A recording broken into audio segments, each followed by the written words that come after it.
Bonjour. J'ai le plaisir, en ce samedi, d'apparaître devant vous avec Jean Le Gac, qui est un grand peintre que vous connaissez probablement très bien. Et nous allons parler donc des échanges dans son œuvre et dans son existence, dans sa vie intellectuelle, de l'art et de la littérature, en tout cas de la façon dont il perçoit les choses et dont il les met en œuvre.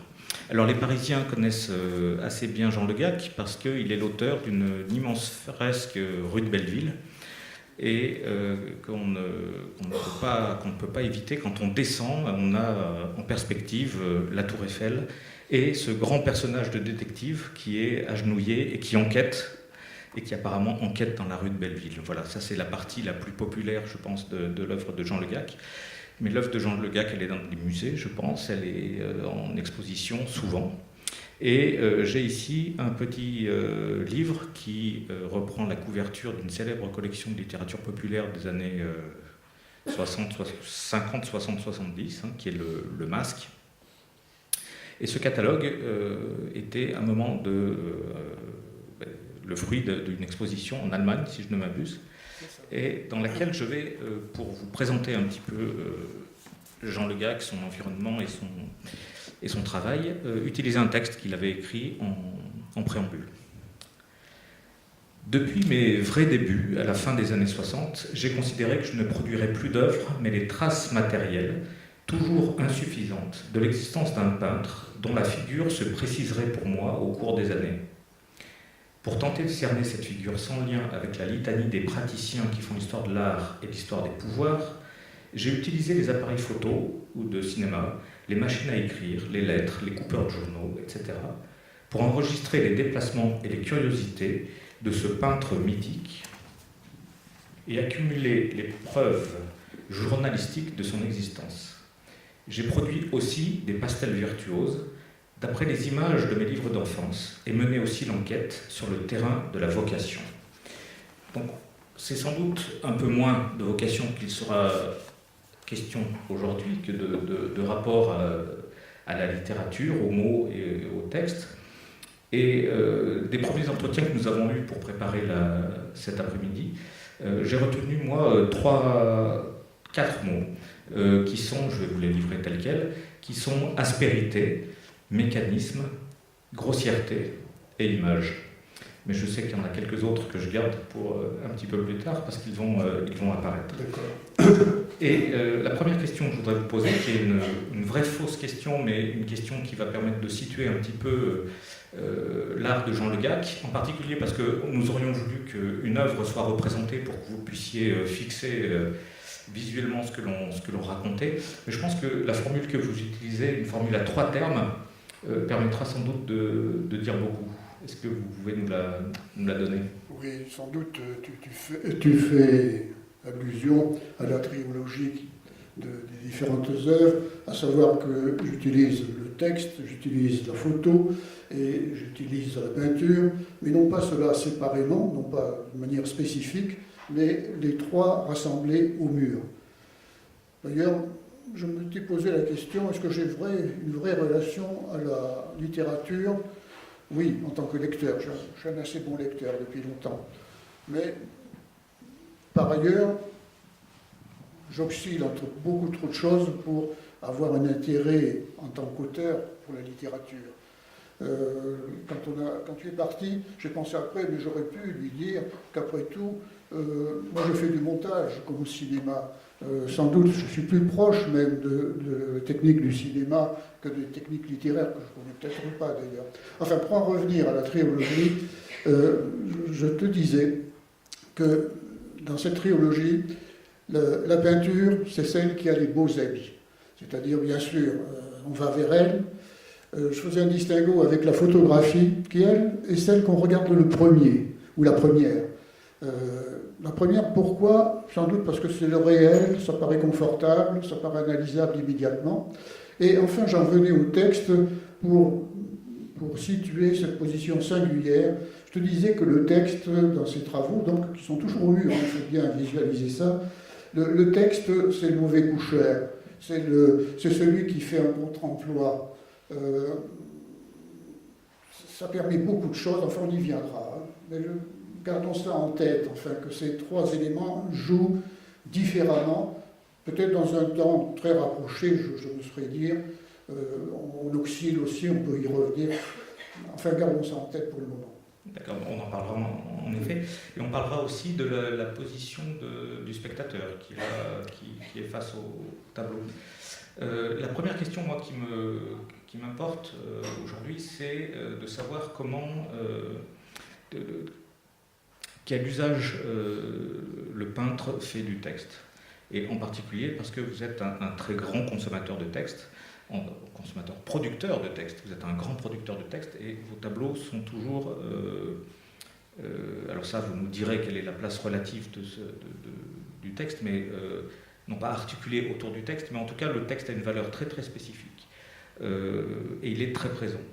Quel est son usage pour vous?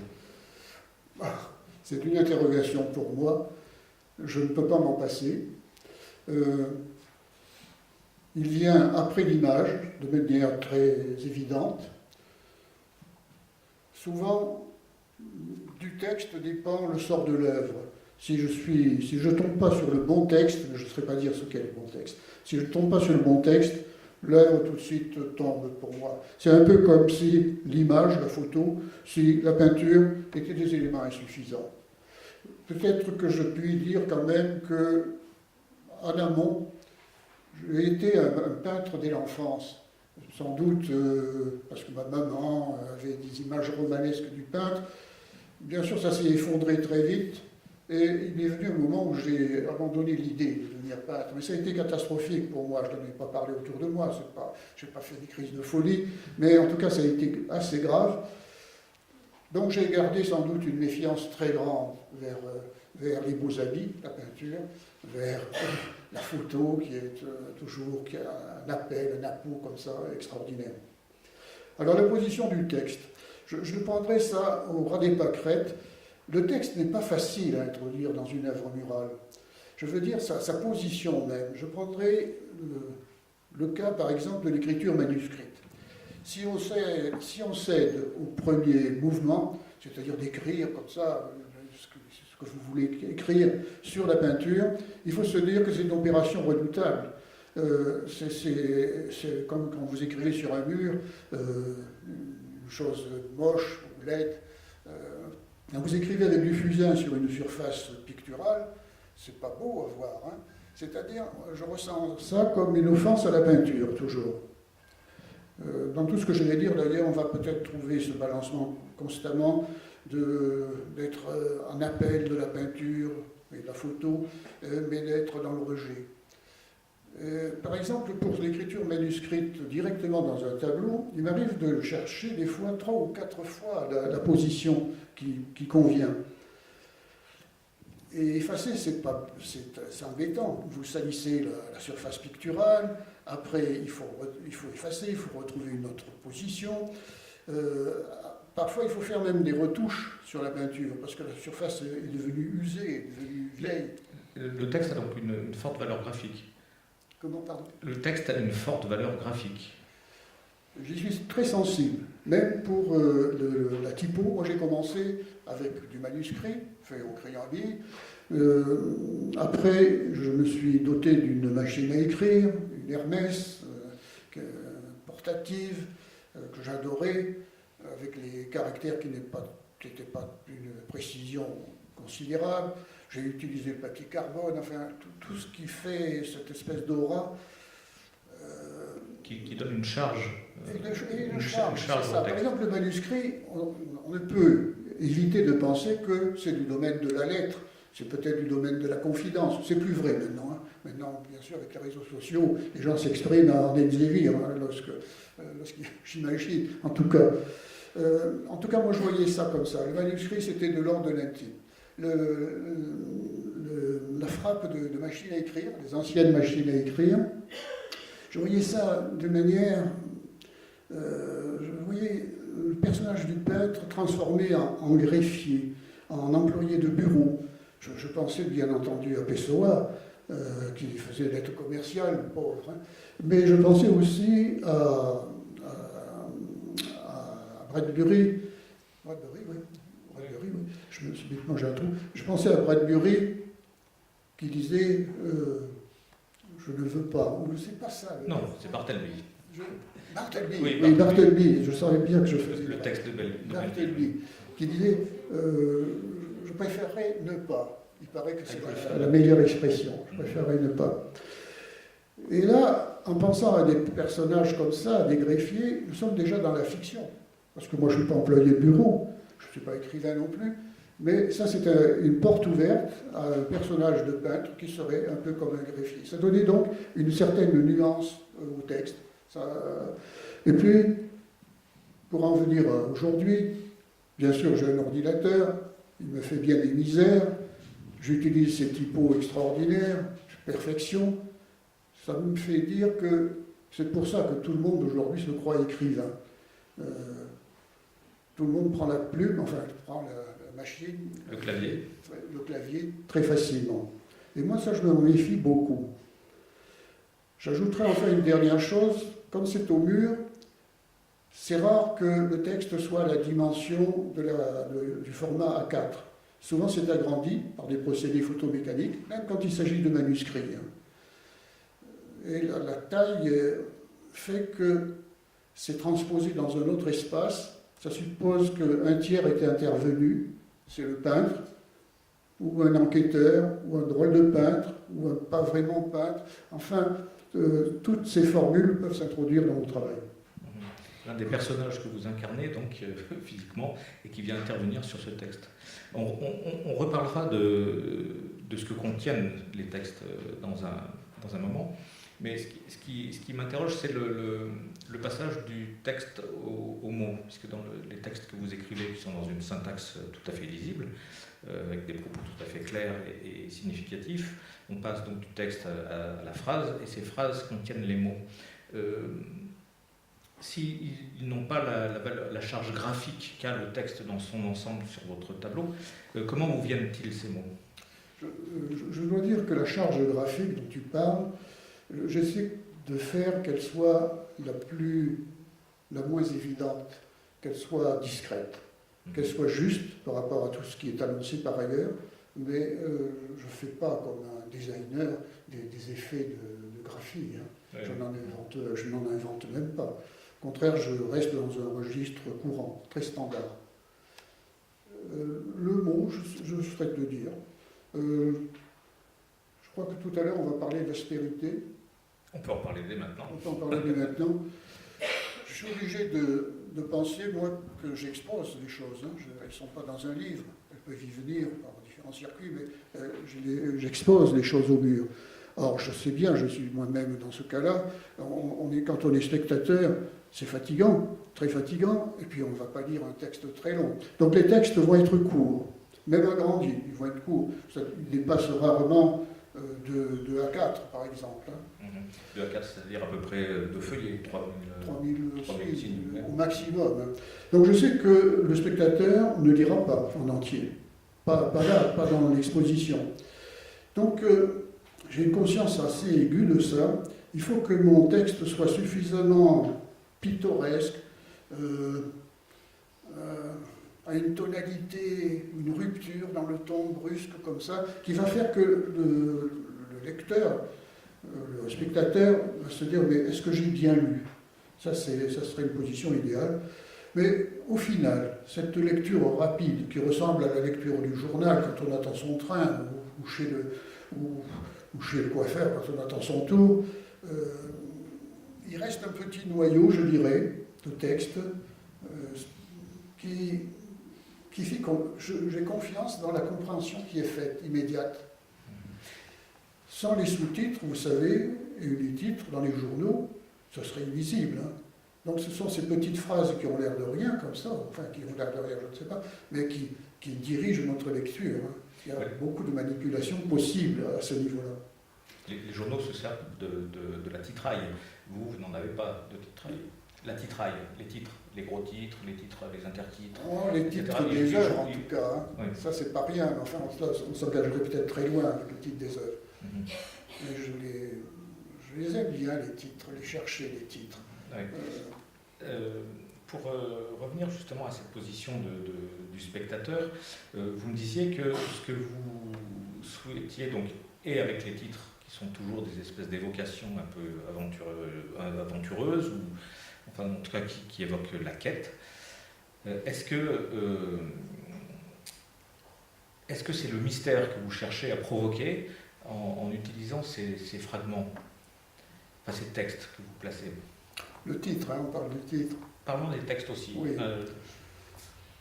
Le texte, me semble-t-il, vient comme une couleur mentale. Je dirais même peut-être mieux, il donne le sens, mais attention, pas la signification. Il donne le sens dans l'idée de direction. Il donne le chemin. Et ça, j'en fais l'expérience à chaque fois. Quand je trouve le bon chemin, je ne le trouve pas tout le temps, mais quand je le trouve, ça va tout seul. Ça progresse, ça s'articule, il faut tourner à gauche, on tourne à gauche, ainsi de suite. Je vois ça comme du chemin à parcourir. Mais... Il faut dire peut-être, Eric, que ces textes, je ne mets pas ma table pour travailler avec un stylo, pour les écrire ou les chercher. Le premier travail que je fais, ça suppose que le travail de peinture est déjà bien engagé. Le travail de photo peut-être aussi, mais je travaille pendant mes insomnies, mes volontaires presque. Quand je suis sur une œuvre, disons, mon cerveau ne s'arrête pas. J'ai commencé cette façon de faire très tôt, dès mes débuts. D'abord parce que mes journées étaient prises et qu'il me restait les nuits seulement. C'est idéal parce qu'il y a le silence, le cerveau est agile, il n'est pas détourné de son objet par autre chose. Simplement, je n'ai pas de crayon, je ne note pas, comme ceux qui notent leurs rêves. J'apprends par cœur le texte que je suis en train de faire. Bien sûr, ce n'est pas très bon pour le sommeil, ça. Mais je ressasse beaucoup. Je n'écris pas un texte entier, j'écris des fragments. Et le matin, au lever, tout de suite, il faut que je note les articulations. Ouais. Et lorsque vous ressassez, ce qui vous porte, c'est la sonorité, c'est la fluidité, c'est les allitérations, qu'est-ce qui provoque ce ressassement? C'est l'impulsion, je vois ça comme une impulsion. Parce que ça me fait beaucoup penser à ce que me racontait le poète Yves Martin, qui était obligé d'apprendre ses poèmes, parce qu'il n'avait ni crayon ni papier quand il était à l'hôpital, et qu'en fait, qui était capable de composer des recueils complets en les ayant appris par cœur, et effectivement, en se les ressassant perpétuellement. Oui, ça ressemblerait à ça, si ce n'est que je n'ai pas une grande mémoire et que je dois très vite noter au réveil ce que j'ai élaboré comme ça, quoi. Mais ces textes n'en resteront pas là. Ce n'est pas ce premier jet que je vais garder jusqu'au bout de l'œuvre. Au fur et à mesure que la peinture se change, se modifie, au fur et à mesure que la photographie trouve sa dimension, et ainsi de suite, le texte évolue. Et comme je le disais tout à l'heure, au final, c'est le texte qui donnera la permission à la peinture et à la photo d'exister. J'ai fait encore cette expérience dernièrement. J'ai eu à faire un travail de longue durée sur 3 ans. Bon, au bout de peu de temps, je ne voyais plus rien. Je ne savais pas ce que je faisais vraiment. Je doutais donc très fort de ce que j'avais fait. J'avais obtenu des résultats, pourtant j'en doutais très fort. Et c'est quand je suis venu à bout d'un maudit texte de 2 pages qui m'a coûté vraiment beaucoup d'énergie que subitement j'étais sûr de moi. C'est l'étrange phénomène, ça c'est peut-être habituel aux artistes, aux peintres. Il y a un moment où on est content de soi. Ça ne veut pas dire qu'on se prend pour un génie, peut-être d'ailleurs, mais par moment, peut-être. Mais ça veut dire que il s'est produit une révélation, mais pour le peintre d'abord. Tout ce que j'avais peint et tout ce que j'avais photographié jusque-là n'avait pas, selon moi, l'importance que le texte venait de révéler. Tout ce que vous dites là me fait penser à quelque chose qui ne m'était pas venu à l'esprit jusqu'à présent, mais tous ces textes me font un petit peu penser aux microfictions de Robert Walser, qui les écrivait lui et qui n'avait sans doute pas prévu d'en faire des volumes réunis. Est-ce qu'on pourrait imaginer que vos propres textes de tableaux. Je ne sais pas quel est le nom que vous leur donnez en fait. Je dis œuvres, parce que... Vos œuvres, mais la partie textuelle. Est-ce qu'on peut imaginer que la partie textuelle de vos tableaux serait incarnée dans un volume, par exemple? J'ai fait cette tentative avec Galilée, oui. Où ma fille à l'époque travaillait pour moi, je l'étais salarié, ainsi de suite. Elle a eu la curiosité et le courage de revoir tous les textes qui avaient été écrits pour les œuvres au mur. Bon, j'ai assisté à ça comme si j'étais derrière son dos. Très vite, j'ai eu le sentiment que c'était monstrueux ce qui apparaissait. Alors il a fallu, j'ai plus ça en tête maintenant, mais il a fallu trouver 3 ou 4 chapitres, 3 ou 4 casiers pour s'orienter. Pour les classer. Pour les caser, oui. Pourtant, on les avait notés de manière presque chronologique, mais ça ne donnait pas de sens. D'accord. Donc en fait, ces fragments restent des fragments et non pas de communication interne. Non. D'accord. Le texte n'est pas une explication. Voilà. Néanmoins, vous avez fait ensuite un volume complet des images, des photos. Oui, parce que c'était encore une fois une trilogie, mais je suis arrivé qu'aux 2 premières parties, à savoir tous les textes réunis d'un côté et dans une monographie. J'en parlerai d'ailleurs de la monographie, beaucoup d'œuvres, disons. Donc texte, images. Il devait y avoir une 3e partie, mais pour le moment je n'ai pas pensé à ça réellement, je ne vais pas chercher d'éditeur. De toute façon, je ne cherche jamais d'éditeur, ce n'est pas mon travail vraiment. Mais je voudrais, le 3e volume, si un jour il existe, ça serait les photos d'exposition. Pas d'installation, parce que ce n'est pas tout à fait pareil, mais ça ressemble quand même à ça. Pour moi, ça conclurait complètement mon travail. Une mise en situation des œuvres parce que c'est un travail important, l'exposition. C'est une partie de l'œuvre. Qui échappe souvent aux spectateurs, qui n'ont pas à monter des expositions eux-mêmes. Comment ? C'est une partie qui échappe souvent au spectateur, qui vient voir l'exposition et qui n'a pas toujours ce...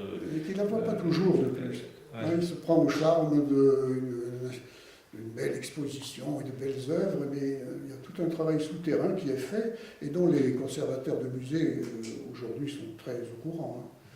Alors pour revenir à cette question du texte, de la littérature que vous insufflez à vos œuvres, je voulais réutiliser la formule qu'utilise Cécile Ménardi dans Le degré rose de l'écriture, où elle parle de ready-phrase. De ready-phrase, comme les ready-made, mais de ready-phrase. Est-ce que ces textes que vous écrivez ont quelque chose de jaillissant, de ressassé, on le sait, mais de jaillissant, qui est le fruit de vos lectures en cours, par exemple, ou elles sont conditionnées par l'œuvre que vous êtes en train de matérialiser, les personnages, le décor dans lequel la scène prend vie, etc. Bon, je vais essayer de répondre à cette question, mais ça reste mystérieux, ça.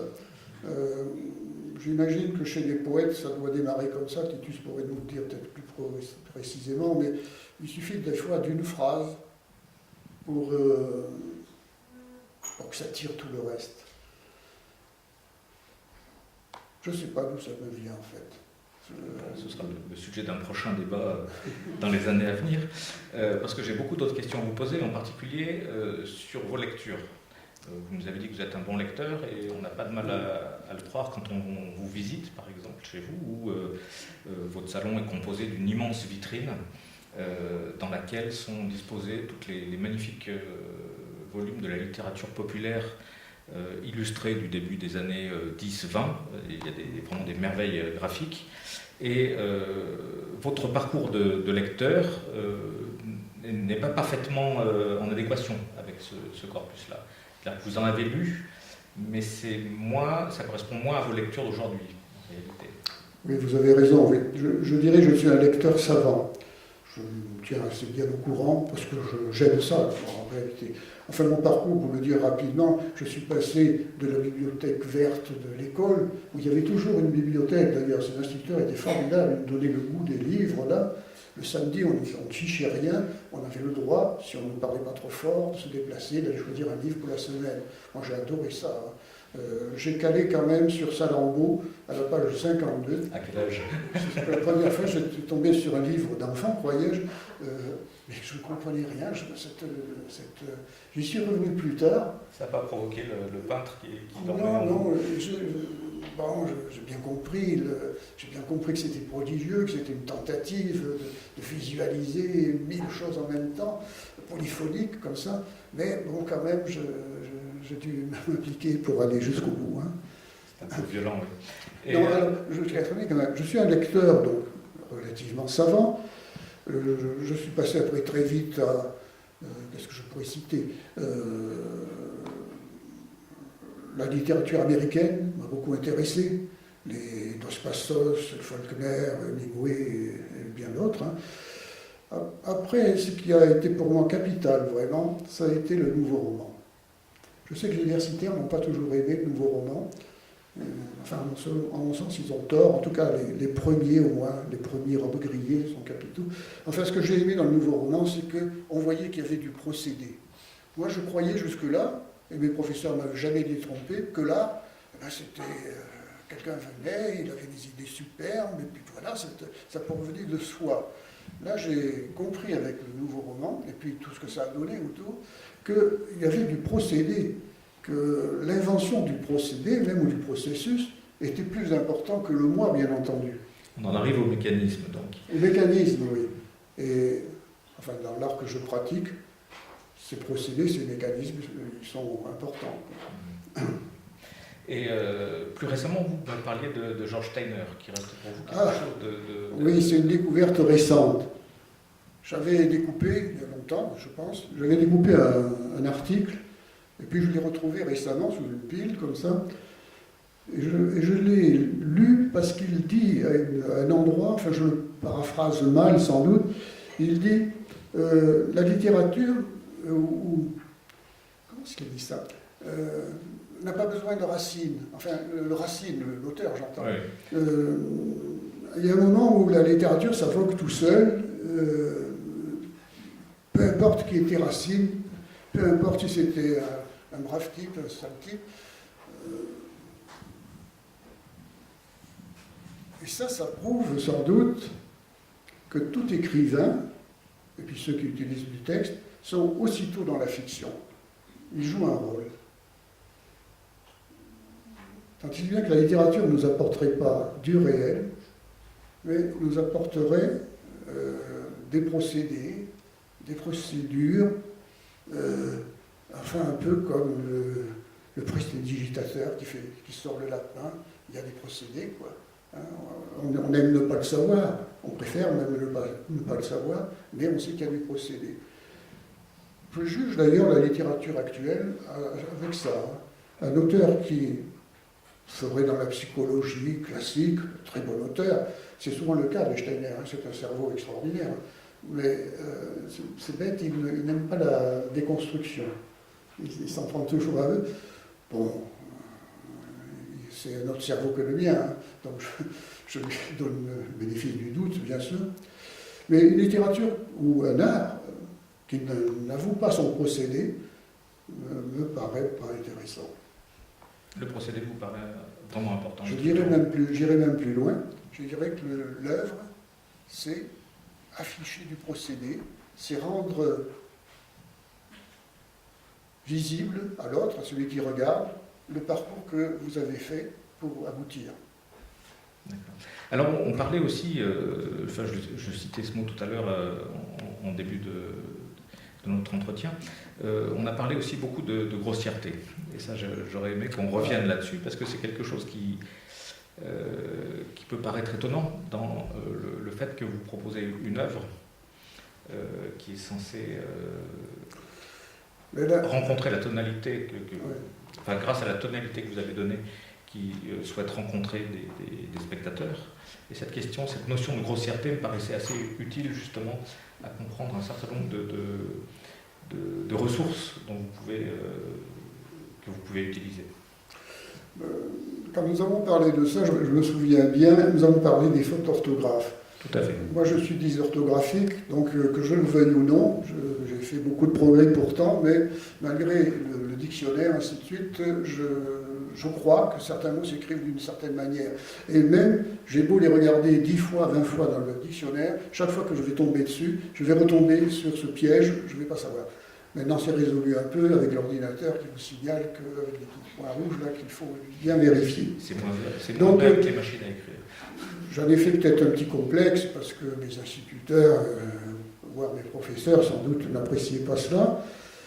Tant et si bien que je ne le fais pas vraiment exprès, mais quand il y a des fautes d'orthographe grossières, ça m'est égal. Je dis, c'est un peu comme, je suis comme ça, je ne peux pas le changer, je suis comme ça. Je voulais dire, oui, je voulais dire quelque chose qui m'a traversé l'esprit. Oui, dans le texte du peintre, il n'y a pas de sic. Cette chose qui me surprend toujours, les personnes qui sont sourcilleuses et qui disent là, attention, il a dit ça comme ça. Je suis vexé pour l'auteur, à la place de l'auteur. La grossièreté peut venir aussi de systèmes graphiques. Par exemple, j'aime beaucoup la rature, pardon. J'ai utilisé énormément cela dans une série qui s'appelle Fiction, qui comportait, j'avais eu l'idée de faire une collection de phrases banales, mais dans lequel il y aurait un élément, un adjectif, un nom, que sais-je, qui rappelait les beaux-arts. Je m'étais dit, c'est peut-être la meilleure manière de faire le tour de cette immense sphère qu'est l'art pictural notamment. Et j'utilisais des phrases, j'ai dû d'ailleurs, j'ai dû en inventer, parce qu'en fait ça me demandait beaucoup de travail de chercher, et je ne trouvais pas toujours. Je trouvais d'ailleurs beaucoup de choses dans les romans policiers. Oui, qui sont des vrais laboratoires de Tolstoï. Je suis tombé sur un roman policier qui était complètement inintéressant, mais qui se passait dans le milieu des beaux-arts. Alors de toute évidence, l'écrivain, enfin celui qui avait fait le roman, avait cette expérience. Parce que moi, je me mettais à sa place, je me sentais dans mon univers, vraiment. Donc la rayure intervenait parce que, en cours de route, il fallait que je garde les phrases que je n'avais pas encore utilisées, et je rayais celles que j'avais faites, donc ce n'était pas un refus. Mais je me suis rendu compte que ça avait une double signification. C'est formidable la rature, parce que vous pouvez très bien dire quelque chose dont vous n'êtes pas sûr, mais si vous le rayez, vous le laissez quand même visible, ça compte. Celui qui va lire ne peut pas l'éviter, au contraire, même peut-être qu'il va aller plutôt vers la rature. La grossièreté, elle n'est pas de ton. Je ne l'utilise pas beaucoup, je crois. Je n'en suis pas sûr, mais enfin, je n'utilise pas beaucoup des mots grossiers. Je préfère une petite réserve, comme ça. La grossièreté, j'en parlais dès le début, c'est le fusain sur le tableau. Hein. Oui. Vous pouvez même, d'une certaine manière, abîmer le tableau, vraiment. Ce tableau, ça demande des heures. Hein. L'écriture, c'est quelques secondes. D'accord. Alors, vous parliez du roman policier tout à l'heure. Est-ce que la question que je me posais, c'est, on sait qui peint, c'est le peintre, qui est oui. Parfois le fantôme, mais qui est parfois un fantôme, ou qui est parfois incarné un petit peu différemment. Mais la question que je me pose maintenant, c'est qui écrit ces textes? Eh bien, c'est ce personnage de fiction, le peintre. C'est le peintre ou le sujet du tableau? Alors, ma question, je peux la formuler autrement. Souvenez-vous quand même que j'ai précisé que faire œuvre, c'est se mettre dans un processus. Donc c'est jouer de quelque chose, comme au théâtre, comme au cinéma, mais comme en littérature, et ainsi de suite. Ça rejoint le développement de ma question, c'est est-ce que ce texte pourrait être une bande-son, en réalité? Ou est-ce qu'il pourrait se transformer en bande-son? Oui. On aurait avec le tableau. Oui, mais parce que mais parce qu'il était destiné à une œuvre dans laquelle il y avait du son. Ce sont des œuvres dont je parle, ce sont des messages qui sont dits au micro. Et, bon, pour aller très vite quand même, ma première exposition à la galerie de Duras, la galerie de l'Arcade, rue de Duras, une voiture était installée dans la rue devant la galerie et je l'avais fait équiper, on trouvait ça à l'époque, je l'avais fait équiper de haut-parleurs et des sons étaient dits dans la rue. Naturellement, c'était tout près de l'Élysée, on n'avait pas pensé à ça vraiment. Bon, les agents sont venus, ils ont demandé qu'on arrête, quoi. C'était bien sûr, j'imagine que les services secrets ont dû se poser des questions. Oui. Mais quand on est jeune déjà, et puis artiste, on se croit tout permis en fait. Hein. Tout permis. On se pas aux autres. Donc ces textes, aujourd'hui, est-ce qu'ils pourraient être substitués par une bande-son par exemple? Je parle d'aujourd'hui. Ce que je peux vous dire qui est vrai, c'est que je suis un très mauvais lecteur et que chaque fois qu'on m'a demandé à la radio de les dire, je trébuche sur les mots, je suis pris par le sens, j'oublie de monter la voix autant qu'il faut, enfin, je suis une catastrophe pour des spectateurs. Mais le son, c'est une bonne question, mais sans doute, un texte, c'est comme une chanson, elle a un son. C'est bien pour ça que oui. Je n'avais jamais mis ce mot là-dessus. Hein. Je pensais que c'était plutôt une couleur, mais une couleur sonore, ça existe. Hein. Oui, tout à fait. Et d'accord, c'était une question qui m'est bien à l'esprit quand vous avez parlé du ressassement, parce que finalement, les ritournelles sont aussi une forme de ressassement. Oui, comme un refrain qui revient. Tout à fait. Et je me souviens maintenant que vous souhaitiez lire un texte aujourd'hui. Ouais, je vous le lis. Ah ben oui. Avec toutes les... Non, mais c'est très court. Hein. Je vais essayer, en fait. Hein. Est-ce que c'est utile, après tout? Comme vous le sentez. Non, vous avez fait une présentation qui est bien suffisante. D'accord, voilà, bon. Très bien. Alors, je crois que moi j'avais une question, c'était pour revenir sur le... Je ne voudrais pas en arriver tout de suite à la conclusion, parce que je voulais en revenir justement à cette histoire de l'attente du train. Ceux qui connaissent vos tableaux savent qu'ils sont... Je peux me tromper, hein, je ne suis pas un grand critique d'art, mais il me semble qu'ils sont toujours ou souvent des espèces de snapshots, d'instantanés sur une situation active. On voit des motos circuler, on voit des voitures circuler, on voit des détectives à genoux en train de quêter quelque chose ou d'enquêter, enfin ils sont à l'affût. Est-ce que le texte qui intervient dans ces tableaux sont aussi des textes qui sont là pour justifier la saisie de l'image? C'est-à-dire que le temps de lecture va autoriser la compréhension du tableau lui-même. Alors, le texte peut s'écarter énormément de ce que l'on voit. Oui. Simplement, j'ai une formule qui est facile comme ça. Je dis, c'est comme deux sinusoïdes qui se croisent. Et pour que des choses disparates comme celle-là, le texte, l'image, la peinture, il suffit qu'à certains endroits, il y ait ce qu'on appelle en physique, je crois bien me souvenir, ce qu'on appelle des nœuds, c'est-à-dire le moment où les deux sinusoïdes se croisent. Et ça, je le cherche volontairement, et ça marche. Et c'est sur une logique de contraste par contre-emploi ou quel est l'effet que vous recherchez à ce moment-là? Puisqu'on est dans le mécanisme et dans le... Le contre-emploi, c'est important. Ou de confrontation, enfin en tout cas. C'est important, ça permet de s'excentrer. Vous savez, il y a tous ces problèmes dans l'histoire de l'art, de la peinture, de la composition, de l'harmonie, que sais-je, enfin, c'est immense tout ça. On peut en être fatigué aussi. Donc le contre-emploi du texte permet de se dégager assez brutalement de ça, avec l'idée idéal, bien sûr, hein, de trouver une voie différente. Bon, pour le dire modestement, on risque de me tromper énormément, je me crois inventeur quand même, je me crois inventeur.